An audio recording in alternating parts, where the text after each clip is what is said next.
Hello, I'm Steph and welcome back to SENDit.Brainsatwork, and this is our Summer Series Toolkit. So in the last episode we were busting the myth that if you're neurodivergent you just need to try harder, but we know something is missing if we stop there. It's one thing to know that the myth isn't true. It's another thing to know what to do instead. So for every myth we're going to tackle this summer, we're also going to give you a little bit of a practical toolkit and a simple strategy you can try at home, in your own life, and obviously in your workplace. So today's toolkit is all about protecting your energy instead of constantly pushing through it, because you can't keep trying harder. And let's be honest, most of us have spent years and years trying to outrun the burnout, and it rarely ends well for us. So last time we talked about not pushing through, making sure that you realize that you're not lazy. So today we're going to look at the fact that energy isn't unlimited, because many people think of energy like a battery. So you're going to wake up with 100%, and obviously we use it throughout the day, and then we recharge it overnight. But obviously for many of us neurodivergent people, this isn't true, and it doesn't work like that.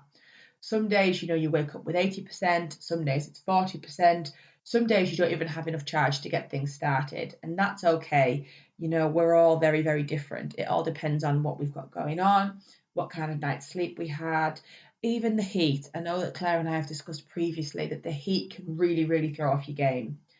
So this goal isn't to pretend that we're the same every day. The goal is to think about learning on how we can work with the energy that we actually have. So the first theory I kind of want to go into is the spoon theory, but I'm going to mix this with a little bit of a twist. So many of you may have heard of the spoon theory, some people may not.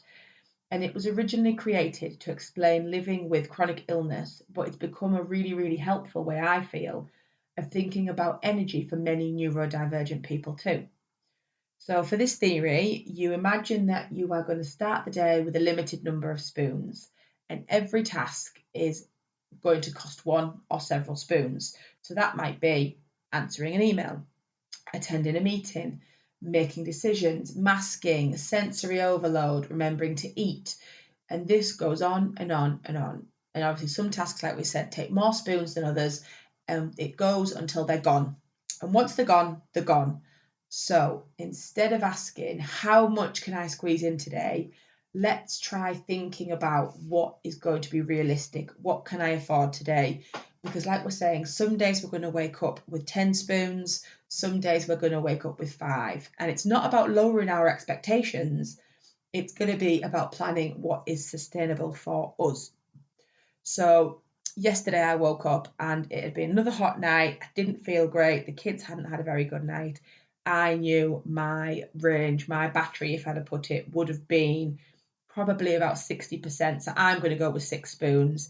I had a really, really busy day. Kids had clubs. It was prioritising what was going to work for me. And I'm not going to lie, cooking tea was not going to work for us. So we did actually order in. And that was a big weight off my mind. Luckily, my kids helped me with a few of the jobs. They did the dishwasher, but I didn't vacuum the house. I chose what I was spending my spoons on, and that really helped me with my energy. Another great one I want to look at is the red, amber, green method, so our traffic light system. And this one I feel really, really helps as well. It's going to help with our to-do list and colour code it for exactly what we want.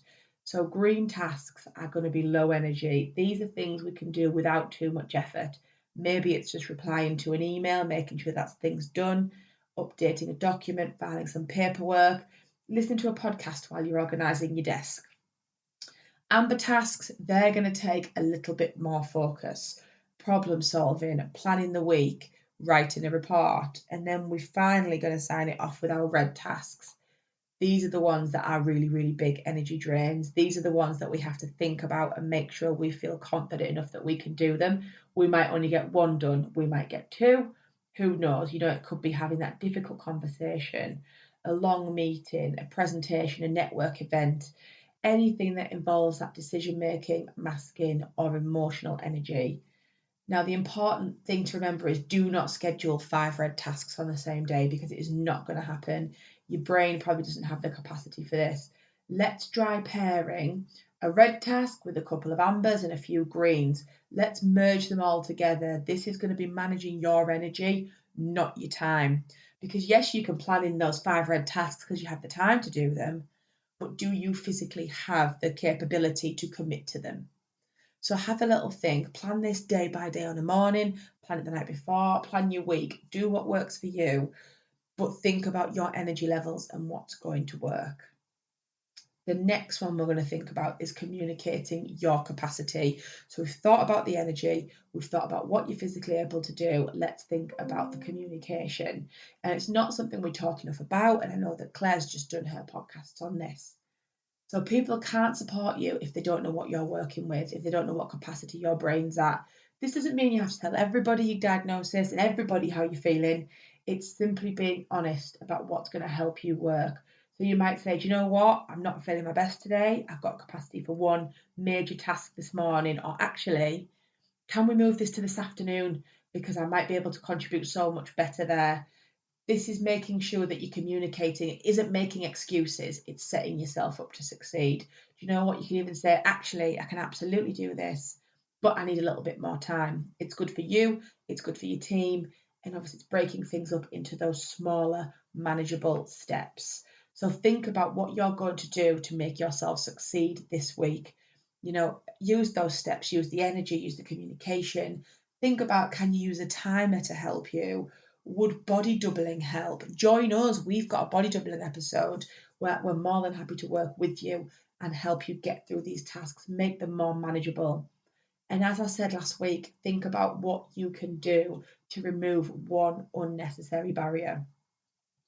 So we've only picked 3 little sections that are going to help you for this week. Pick one, label it. What you're going to go with, red, amber, green. What you're going to think about, communication. Think about your own battery. Think about your own well-being. Don't think of this as being guilty. Notice what changes when you start to think about the energy. Notice how your body gets better, your mind is sharper and stronger. And please, please, please remember that you don't need to earn rest. You don't need to prove that you're trying hard enough. Your energy is a resource worth protecting, because when we fight to stop our brains, we usually find that we're giving a chance to do our best. So I thank you so much for joining me this week at Brains at Work, but we'll be back with another myth next week and another toolkit to help. So I hope you have a fantastic week. Please remember to keep giving us that great feedback. Thank you.